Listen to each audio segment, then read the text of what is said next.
E eu gostaria de chamar os outros médicos e a minha colega Lúcia Helena para a gente responder as perguntas da plateia, por favor.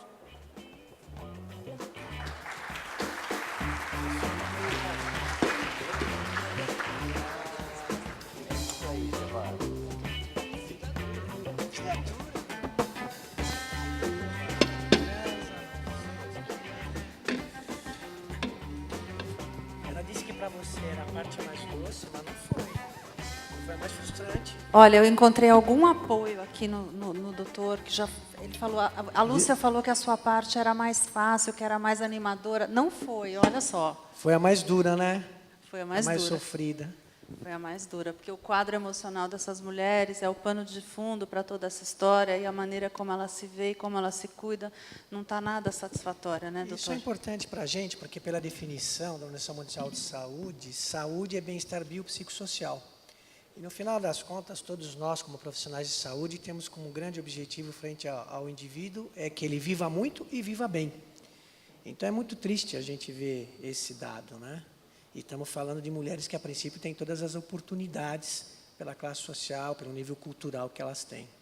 Exatamente. Uma coisa que me chama a atenção e que vai para esse gancho é, quando foi apresentada a primeira vez lá na Associação para esse resultado, é aquela questão dos se tem dispositivos, aparelhos de ginástica nos parques ou locais públicos. Locais públicos.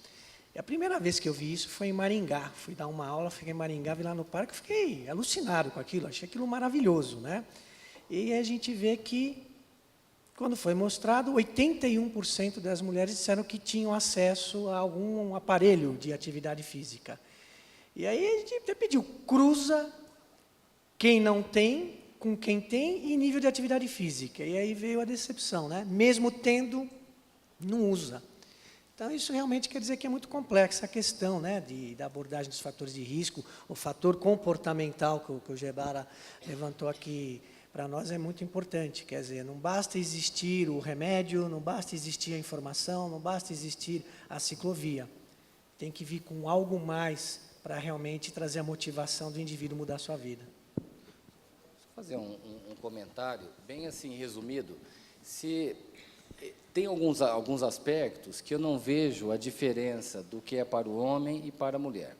Então, se falarmos em fatores de risco, nós vamos listar aí 8 fatores que são prejudiciais tanto para o homem quanto para a mulher. Só lembrando que tem cigarro, tem pressão alta, tem diabetes, obesidade, alimentação irregular, sedentarismo, obesidade abdominal e hipertensão. Se não me engano, são esses 8. Mas quando o Otávio tocou no ponto de estresse e depressão, eu quero voltar nesse ponto pelo seguinte: não é sentir-se estressado. Tem um questionário muito simples que você avalia estresse. E avaliando dentro da população brasileira, as mulheres elas estão sob forte carga estressora em relação aos homens. E dentro de casa, a carga estressora da mulher é maior do que no trabalho na sociedade. 48% das mulheres referem isso. Então, tem algo aí que a gente tem que avaliar melhor. Uma das coisas que eu penso, o modelo de vida que nós estamos conduzindo atualmente está nos adoecendo, ponto.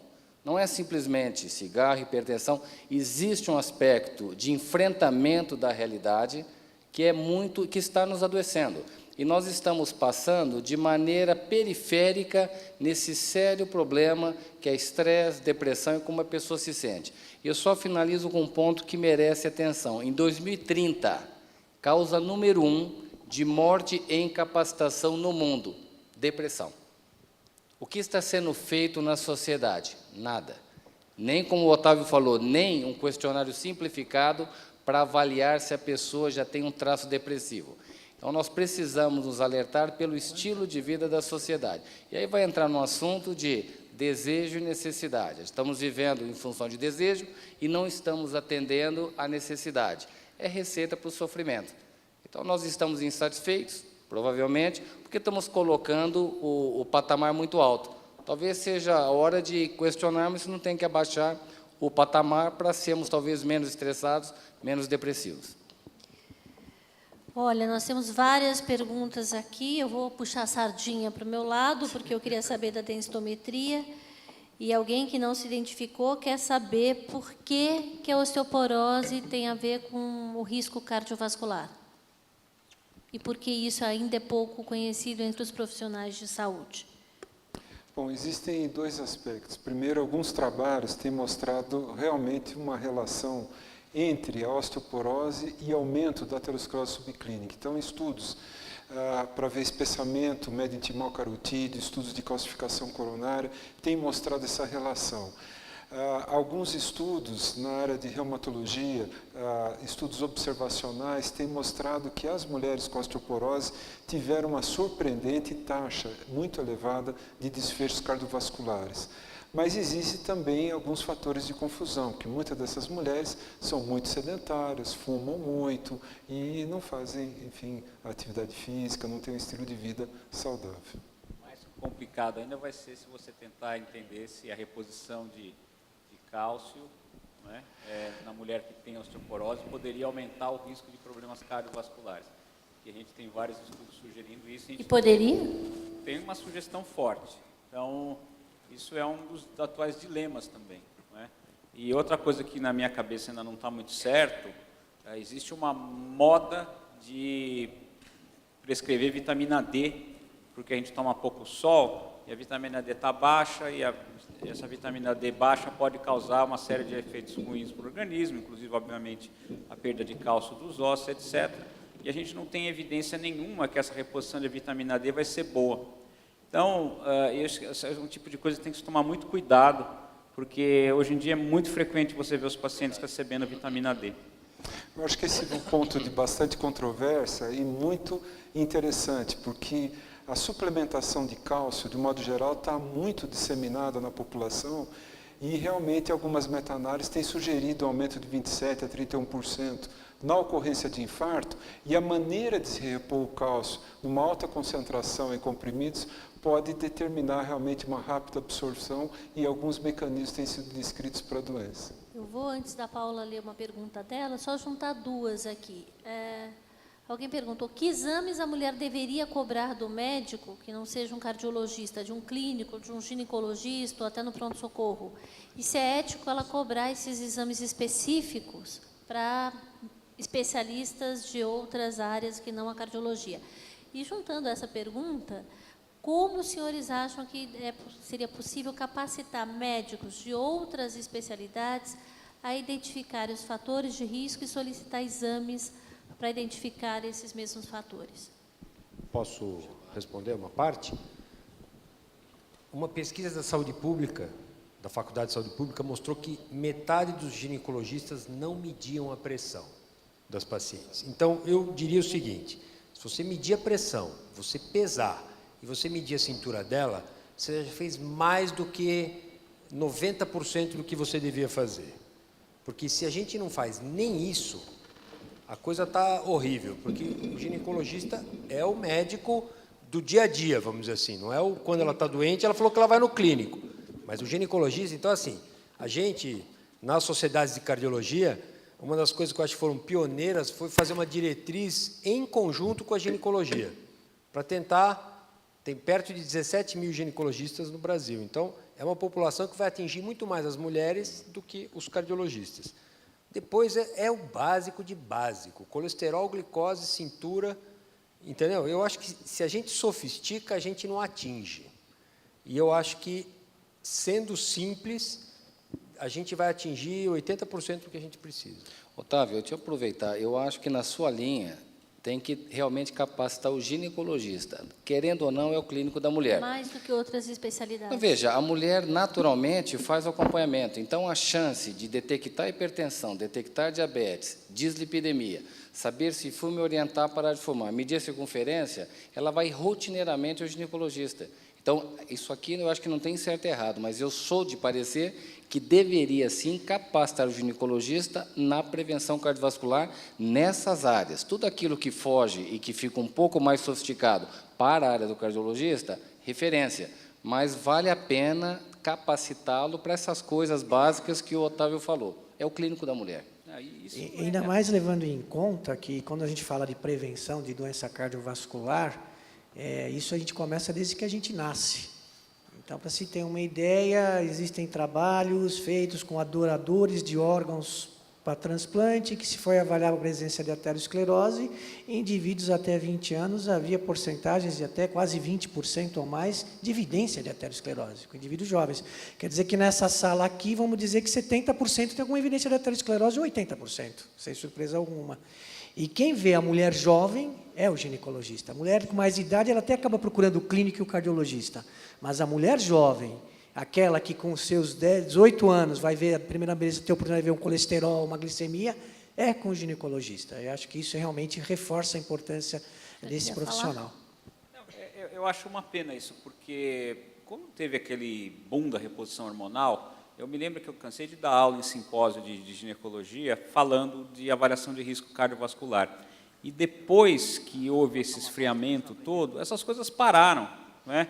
Então, realmente, e você não precisa ser nenhum cientista da Harvard para pedir um colesterol, medir uma cintura, uma pressão, uma glicemia. Então, são coisas muito simples e que eu acho que se deveria se trabalhar muito. E eu acho que a mulher tem que cobrar, sim. Doutor, por que você não vai pedir meu colesterol? Por que o senhor nunca me pediu uma glicemia? Qual que é o problema nisso?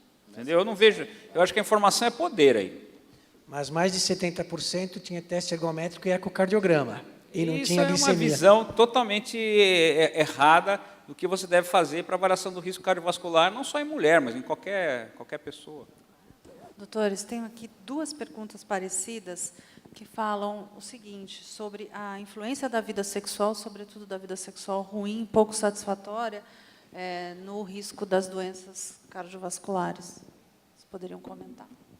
Então, você sabe que, assim, tristeza e alegria influenciam a sua saúde cardiovascular, ponto. Alegria você pode encarar em todas as dimensões de satisfação. Então, eu sem entrar em muitos detalhes, eu entraria nessa linha, entendeu? É aquela história, dar risada todo dia, seja lá através da atividade sexual ou não, isso vai ser bom para você, entendeu? Tanto homens quanto mulheres. Por isso que você está sempre rindo, né, Guevara? Eu não vou falar aqui de hormônios, orgasmo, essa coisa toda, que eu não sou um sexólogo. Mas isso são estudos científicos, a alegria, o suporte social, tudo isso tem uma influência positiva. E você vê que a população é infeliz aqui, no geral, infeliz no trabalho. Exato. Você sabe que... Mas então, doutor Otávio, aqui tem uma pergunta assim, que não ficou claro, a pessoa não se identificou. Por que a depressão está mais associada ao infarto do que ao estresse? Então... E se os médicos deveriam falar mais disso para as mulheres? Acho que isso vocês falaram das 4 perguntas. Então, né? a questão da depressão, isso, o Raul, a gente até estudou alguma coisa nesse sentido, e o Álvaro estuda muito isso também. A depressão tem várias explicações. Ou, a mais simples, a depressão se associa a hábitos de saúde inadequados. Você não tem ânimo para fazer exercício, você tem uma compulsão por doce, chocolate da pior qualidade, não, chocolate super amargo, e você realmente não se cuida. Fuma mais, não larga vício, etc. E tem a explicação mais do ponto de vista de mecanismo, de cortisol, de agregação plaquetária, de estresse, do hormônio estresse, noradrenalina, etc, etc, etc. Então, tem várias explicações, mas essa é uma área de intensa pesquisa, tem muita coisa para se aprender, e aí vem o reverso. Será que se eu tratar a depressão, isso vai melhorar? Os próprios cardiologistas, eles sabem disso, ou se sabem, eles estão atuando? Eu não vou nem jogar para outras áreas, porque o cardiologista sempre pergunta do seu dia a dia agitado, se você está estressado, se está trabalhando muito. Nunca nenhum cardiologista me perguntou se eu estou feliz. Deixa eu aproveitar um comentário. Não, é que você não procurou nenhum de nós, vai ver que foi isso aí. Mas olha... Não, sério mesmo. Dentro essa pergunta, tanto estresse como depressão... O meu me deixa estressada. Vou ter que chamar o cardiologista dela aqui. Vou chamar o cardiologista, vamos chamar. Tanto estresse como depressão estão associados, independentes. Não é um ou outro, os dois. E só lembrando como que foi avaliado, nesse estudo que avaliou o estresse associado com o infarto, a pergunta era muito simples. 4 fatores estressores maiores no último ano: separação conjugal, ruína financeira, perda de emprego ou morte de um familiar próximo. Quem tinha sim para isso, no último ano, isso aumentou o risco de infarto. E outra pergunta muito simples, que é subjetiva, mas é fácil de avaliar. Como você se sente em 4 domínios: residência, familiar, financeiro e trabalho? Nada estressado, um pouco moderado, bastante exagerado. O bastante exagerado aumentando o risco de infarto. Nós fazemos isso no consultório? Acredito que não. É uma coisa muito simplista, mas talvez deveria ser um pouco mais organizada. E o Otávio, de novo, levantou bem. Deve ser do médico essa avaliação da depressão. Não para tratar, mas se você identifica o seu paciente com depressão, algo tem que ser feito, porque ele vai ter mais chance de infarto, vai ter mais chance de AVC e tem grande sugestão de câncer também. Então, nós, de novo, estamos perifericamente avaliando um fator de risco importante e, às vezes, dizendo, faz parte, quem não está estressado hoje em dia? Não é para pensar assim, estar estressado vai fazer você morrer antes da hora. A depressão, quem não está? Se tiver, vai adoecer. Algo tem que ser feito. Talvez nós não estejamos ainda exemplificando e praticando, mas é um assunto que merece debate e modificação na prática clínica. Isso aí, no fim, acaba... porque o que acontece? Você não avalia isso na consulta, né?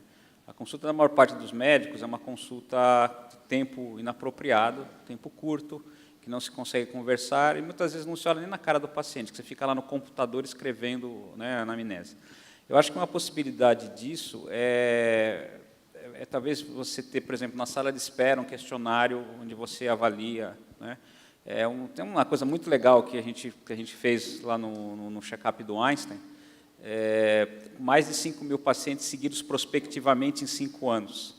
E se indicava depressão hoje, daqui 5 anos, esse indivíduo tinha uma chance enorme de ter a proteína C reativa alta, né? A gente sabe que a aterosclerose é uma doença inflamatória, pergunta para o Francisco, ele pode falar sobre isso, e que quem tinha depressão aqui hoje, independente de cigarro, de ganho de peso, de parar de fazer atividade física, não sei o que, você estava mais inflamado 5 anos depois. Então, isso é uma coisa, falando de mecanismo, né? Por que depressão pode levar a problemas cardiovasculares? Então, é um negócio, a gente vai apresentar isso agora, fazer propaganda no American Heart Association. Mas você sabe que esse conceito de estresse, a gente tem que tomar cuidado no seguinte só. Ter uma vida agitada, cheio de coisa para fazer ou obrigações, isso é um estresse bom. Se você não tiver estresse nenhum, você não anda. Eu preciso escrever um capítulo de livro para que daqui 10 anos. Eu não vou escrever nunca. Eu vou levar 9 anos e 364 dias para escrever esse negócio. Eu preciso ter alguma coisa que me move. Agora, o estresse é você não dar conta ou não conseguir resolver o que você tem que resolver da melhor forma. Aí você começa a criar o estresse. Porque muita gente, com certeza, fala, minha vida é muito estressada.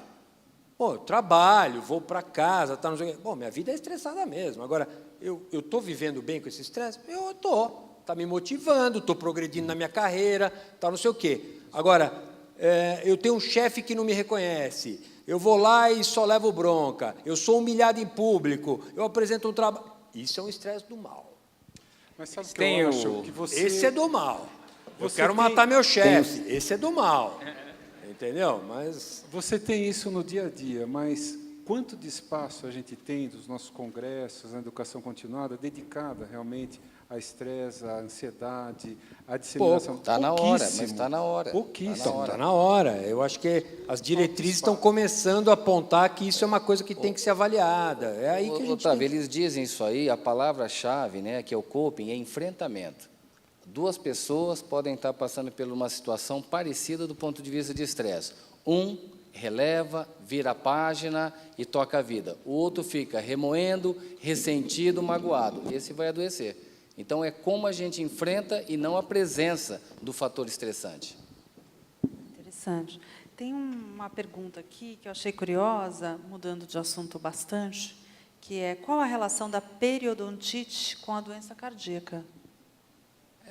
Qualquer um aqui pode responder. Periodontite, a inflamação gengival, etc.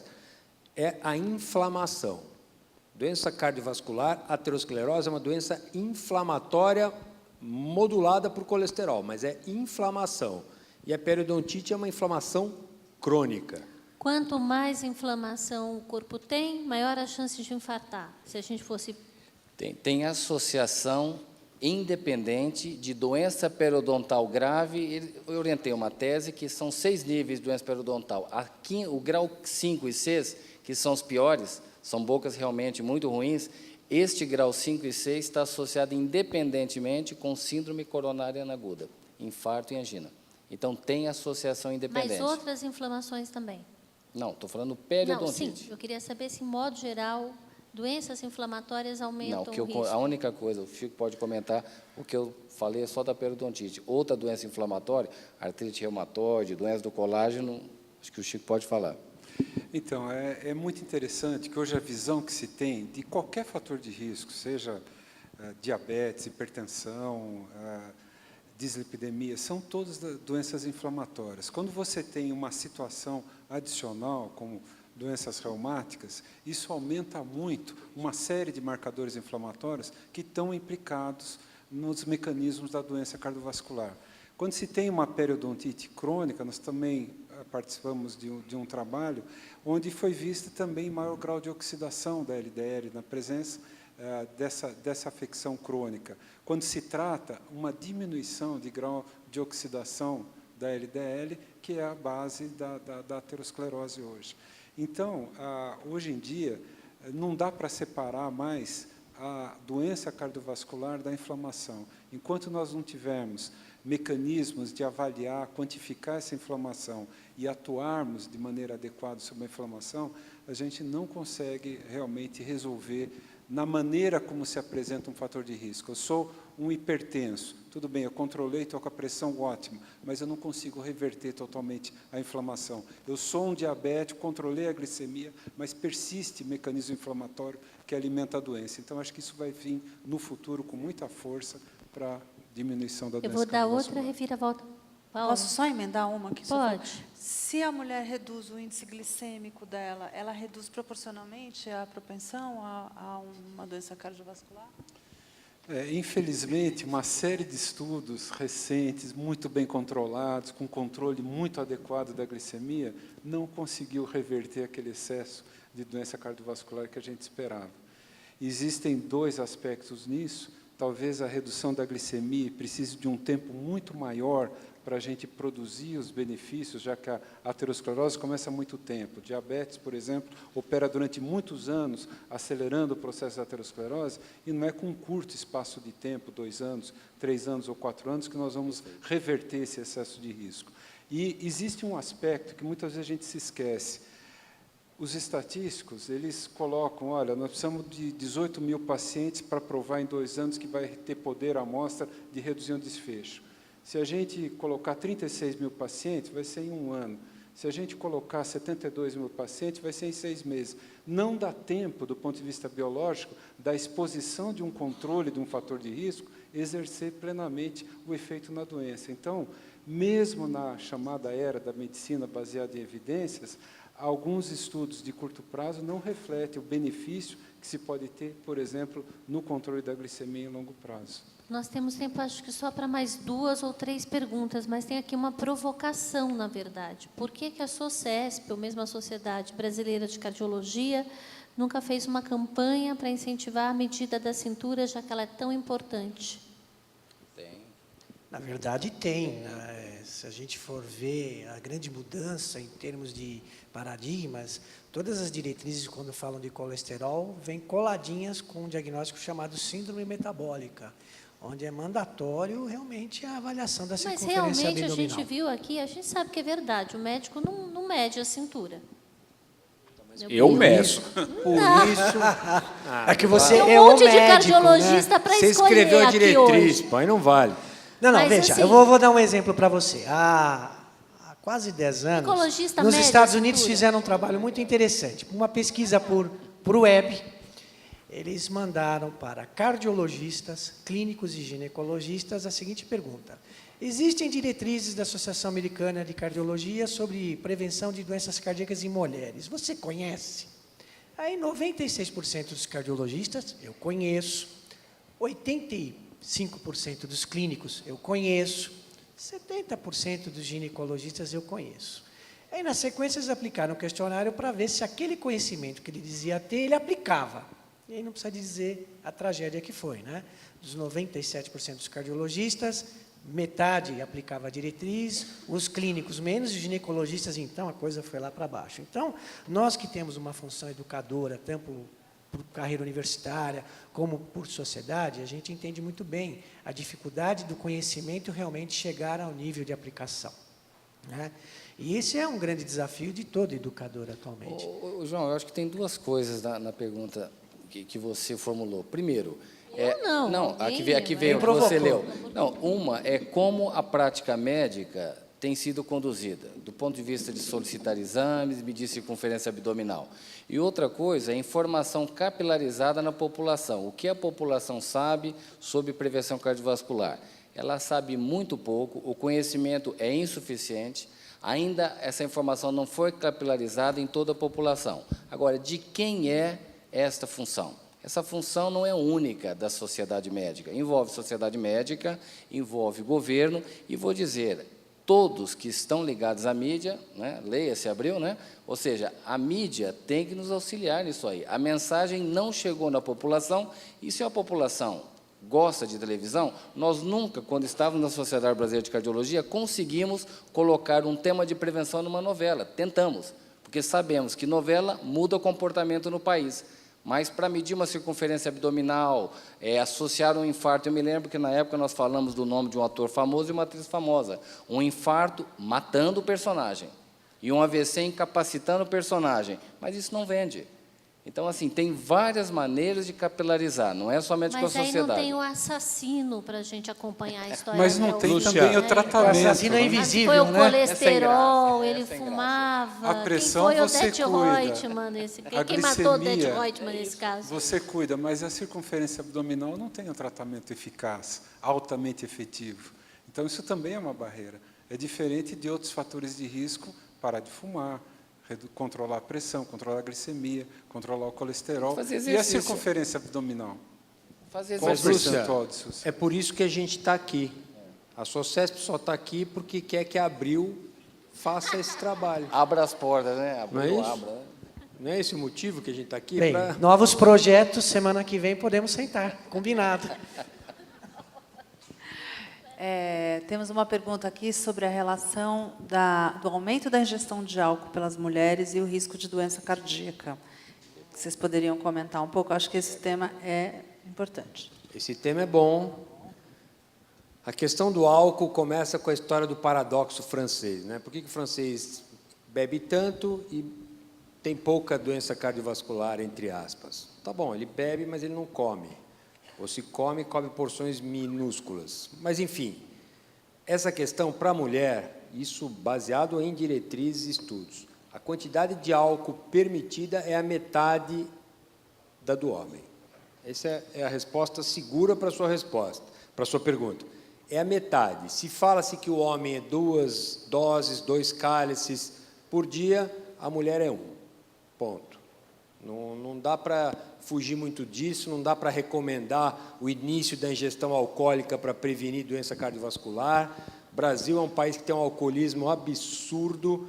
O álcool é o vício mais difícil depois do crack de ser abandonado. Então, é complicado. Isso aí, a gente tem que ser super conservador, tem que ser mínimo, ponto. O álcool está entre as 15 maiores causas de morte no mundo, segundo a OMS. Não dá. Chegar e falar, um pouco de álcool é bom para o coração. No Brasil, esse tipo de recomendação não é responsável. É uma de prescrição jeito nenhum. perigosa, né? No sentido de simplesmente indicar de forma indiscriminada. E lembrar que muito do alcoolismo está ligado com depressão também, né? Então, a gente precisa tomar bastante cuidado com esses tipos de recomendação, né? E, obviamente, se existe detecção de um consumo exagerado de álcool, tem que tentar ver se tem alguma causa ali que pode estar causando e que pode levar também ao problema cardiovascular lá na frente. E quem nunca consumiu álcool, se tiver uma recomendação médica, você não sabe, quem nunca consumiu, se vai se tornar alcoólatra ou não. Então, não é para recomendação médica mesmo. É isso, acho que A gente Eu encerra tenho- por aqui ou Não, você tem eu mais tenho uma? eu tenho mais várias, mas Mais uma? faremos mais uma. Então, é uma pergunta para o doutor Gebara. O Gustavo Arraes gostaria de saber o que o senhor quis dizer com a avaliação do lado espiritual do paciente. Então, esse é um lado muito interessante, que a gente está até conversando isso antes de começar o debate, o Álvaro pode falar melhor do que eu. Todo médico já viu aquele caso em que o paciente, com a sua grande fé, seja lá no que for, na religião que for, ou sei lá o quê, teve uma cura ou uma resposta à doença inacreditavelmente melhor do que a ciência podia explicar. E outros em que realmente abandonaram qualquer coisa superior e tiveram uma evolução infinitamente pior do que a doença podia, do que a ciência podia esperar. Então, essa é uma área que a gente tem que aprender. Não adianta a gente ignorar.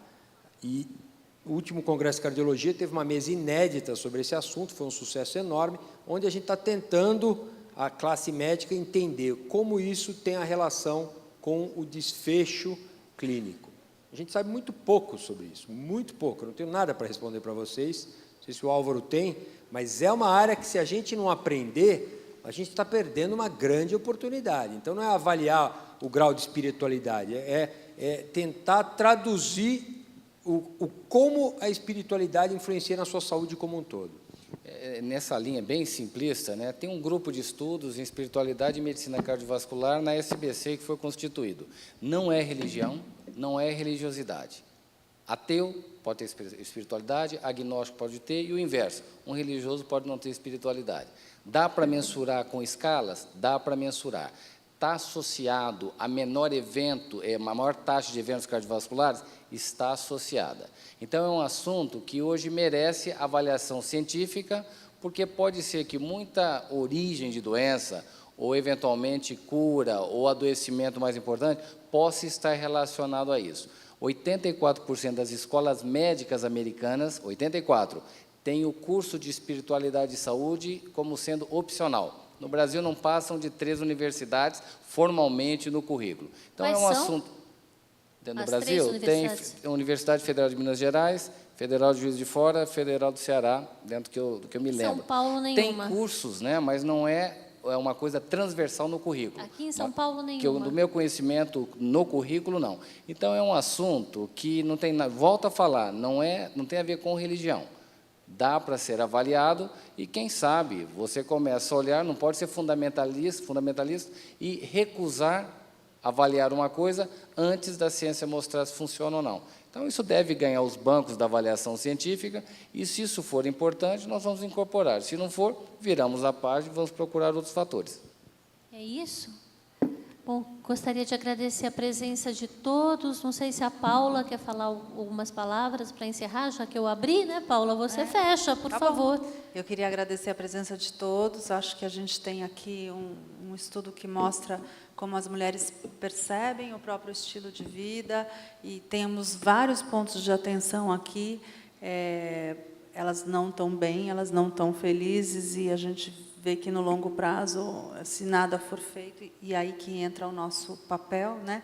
Temos uma lição de casa enorme para fazer. Acho que todos nós, os médicos, nós, a mídia, e quem está na plateia também, acho que temos que multiplicar essas informações e trabalhar nessa questão, porque os números são alarmantes. Então, muito obrigada a todos, uma boa noite.